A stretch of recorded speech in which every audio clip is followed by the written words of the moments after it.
going? Name's Dusty. Making this video just to kind of show a little bit about what I do. I'm a hobbyist car guy. I like vintage bicycles, that kind of stuff. So I got a little tiny shop that I build my stuff out of, and I like to show it.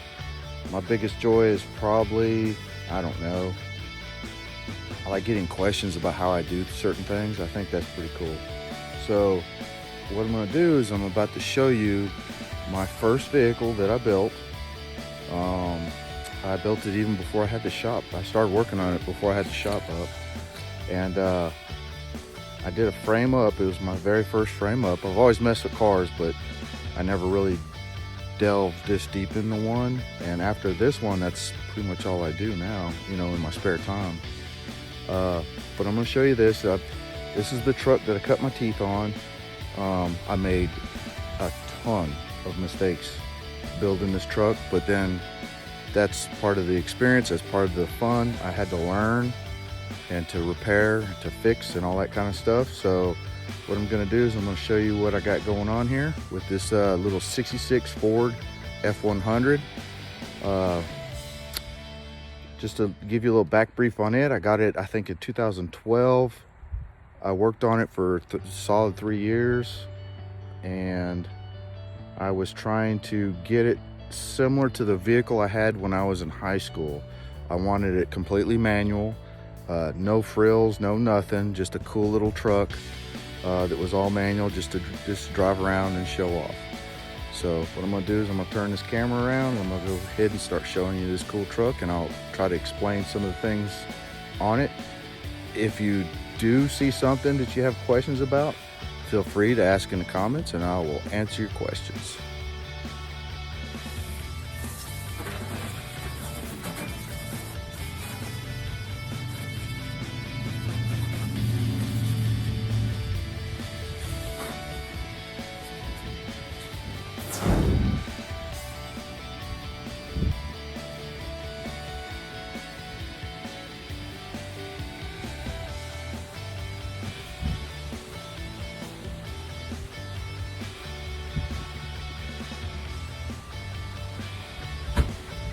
We're going to start with the back first, and then we'll work our way around. I love the way that the Corvette always had cool exhaust like that. So I had a buddy of mine, David Rigney, he hooked me up with that right there and helped me out a ton. And put in some really nice exhaust on this old girl. The tailgate, I didn't want to spend the money to buy an original tailgate, so I went ahead and I went to Lowe's, and for 40 bucks, that's what I came up with, and that's what I built. Just right there right here on the ground. The wood in the back, that's Purple Heart. It was scrap wood, and all I did was took some cedar and mixed in with it, put some polyurethane on it, and that's what you see right there. Supposedly, the more it sits in the sun, the more purple it gets. That right there, that's my little stoplight. I bought it off of eBay. It had a little bullet hole in it or something like that. I just went ahead and epoxied it, and I use it as my third brake light. That's pretty cool.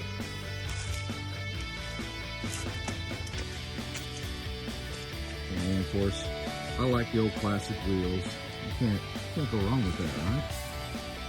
This is the original color. This is off the VIN code. This is the original color of the truck.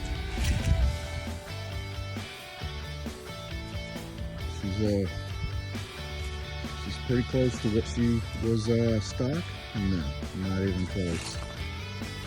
Next question is going to be, why is the blower off onto the left-hand side? What's going on here? Well, we'll get to that in a minute. I'm going to go ahead and take you all the way around. Kind of showing off this old girl. And let's look at the inside, see what we've got going on. Man, I love the old custom look, or not custom, but the old stock steering wheels. I mean, they're just, you can't beat it. And this is a 17-inch because I have no power steering. Right there, oh, that's my fancy dancy audio system. Gotta love that, right? I do. This seat right here, this is a very cool seat. It was done by a little old lady that lives in Alexandria, Louisiana. she went ahead and she covered it for me, and her name, I think she was in her 60s when she did this seat, and her name is Ida Bird, and man, she did an outstanding job on that. And then we're going to go up a little bit. Oh, check that out, the headliner. So what we're looking at right here is a fella I met online had built these headliners for different types of 60 model Ford trucks. Headliner's a little bit of a pain in the butt in these old trucks, so he went ahead and he had one of these built. I purchased it from him, and his name was Earl Collins. Super nice guy. Bless his soul, rest his soul. He's no longer with us, but his artwork, his headliner is still with us. And of course, the artwork that you're seeing on there, that's from none other than James Mott.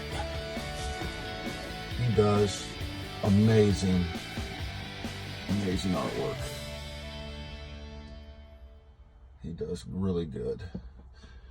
Alrighty. And of course, it had a dash pad on it at one time. I took it off because I prefer the metal dash. It had a radio hole cut out in it, but I filled it back in because this car, according to the VIN code, actually did not have a radio. And of course, I tried to find something that was close to the original, but this is a GPS speedometer, which helps me out a lot more. The old one that I had in there, it bounced a lot. It was hard to tell what speed you were going. Of course, I'm running an AFR. That is about the only fancy stuff that I run on this truck, just so that I don't blow the motor, because I am running a blower on it. 3-speed. I took it off the column and I put it on the floor. I rebuilt the one on the column so many times I just got tired of rebuilding it because it's so finicky. So I ended up buying a 3-speed shifter off of eBay from a 1966 Ford Mustang. And guess what? It works perfect.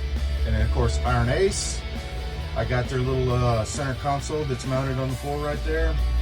I love it. And I went ahead and added the spider webs on it, which, if you notice, this truck does have a lot of spider webs. And the reason that it has the spider webs is because every time I worked on this old girl, I was always knocking spider webs off of it, so I kind of just went with the theme. So if you look, I've got them etched into the glass. I got it on the tailgate. I got it all throughout the truck. You just kind of look and you'll see them. All right, so now we're going to head around to the gem of this. We're going to look at this motor. We want to see what's going on here. Ooh, yep. So this is the original block. This is the original motor to this truck. This truck came with a 240 inline 6. I really didn't want to change it out because the reason is because most guys, and there's nothing wrong with it, but they'll pull out the little anemic 6-cylinders and they'll put in V8 motors, which is really cool. But when you go to a car show, man, that's pretty much all you see, you know? So I was like, I want to do something a little bit different. So what I did is I took this little 6-cylinder to a friend of mine, Richard, over at Standard Machine in Alexandria, Louisiana. And we got flat top pistons, roller rockers, hardened push rods, you name it. Whatever I could find to put in this engine in the way of performance is what I did. I'm rocking the Offenhauser intake, which is real, actually it makes it breathe a lot better. Running the Heidman headers, which is nice. I've got, it's actually Trill Duals. Running the DUI because the Pertronics just wasn't strong enough. So I ended up having to run something to give me a little bit more spark. And to top it off, a 471 Detroit motor blower. Yep, I bought this when I was overseas. I was in Afghanistan at the time and I saw it on eBay and I had it shipped home because I've always wanted to do a blower motor. And man, I started looking around. There is nothing anywhere about putting a blower on a Ford engine that I could find. There may be information out there, I just couldn't find it. So I started talking to the Aussies because they got the Holdens and all that kind of stuff, and they gave me some ideas and stuff like that. So a lot of what you see is a lot of trial and error on my behalf because I had to figure it out. Now I had to do some extra strengthening, you know, with supports and that kind of stuff. So if you see these supports, that's what they're there for, to support the whole weight, because it is a lot of weight. These things are very heavy. And I kept snapping these guys in half. So I had to figure out what was going on. So like I said, a lot of trial and error. Every time you rev the engine, the snout would pull down and it would break the adapters in there. So I got them to finally work. Got some plates, some aluminum right here, and the only thing I did is we milled it out so that I could use it in this application. Everything works in this old girl. I got the high-speed bearings in here. Oh yeah, I went through this thing top and bottom. I figured to try to figure it out. I was running a 600 CFM Holly on here, but it just seemed like it was just dumping raw fuel into the exhaust and everything else. So I ended up going with a 390, and again, with the help of David Rigney, he helped me jet it down to where it could actually handle a little bit better.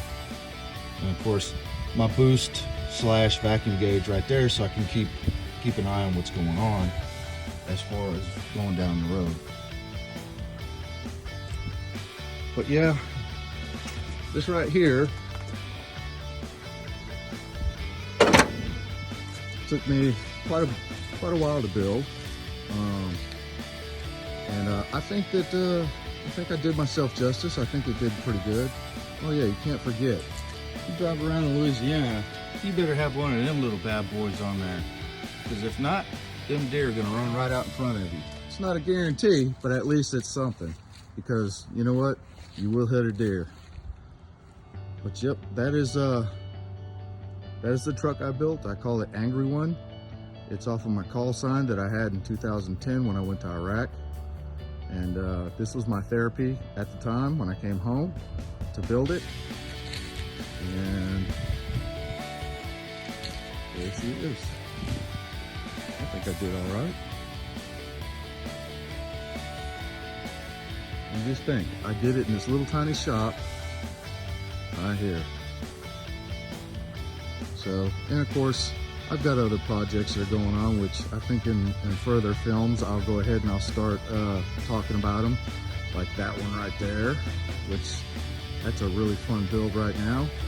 And then what's hidden underneath that tarp, well, she's a monster. And that'll be in a later video as well. But for now, this is Cobweb Customs. Thank you for watching.